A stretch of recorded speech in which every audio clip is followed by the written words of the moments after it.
السلام علیکم ورحمۃ اللہ وبرکاتہ۔ بسم اللہ الرحمن الرحیم۔ سنن ترمذی کی روایت ہے، حضرت عائشہ صدیقہ رضی اللہ تعالی عنہ سے روایت ہے، رسول اللہ صلی اللہ علیہ وآلہ وسلم نے فرمایا، اس امت کے آخری عہد میں یہ واقعات ظاہر ہوں گے: زمین کا دھنسنا، صورت مسنہ ہونا اور آسمان سے پتھر برسنا۔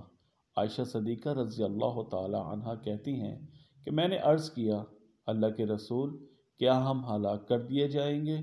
حالانکہ ہم میں نیک لوگ بھی ہوں گے۔ آپ صلی اللہ علیہ وآلہ وسلم نے فرمایا، ہاں، جب برائی غالب ہو جائے گی۔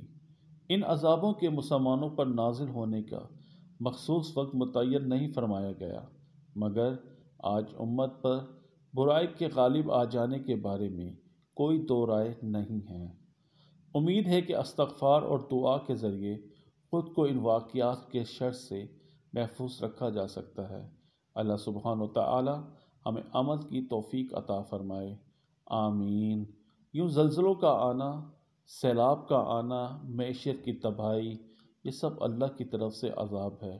اللہ ہم سب کو محفوظ کرے، آمین۔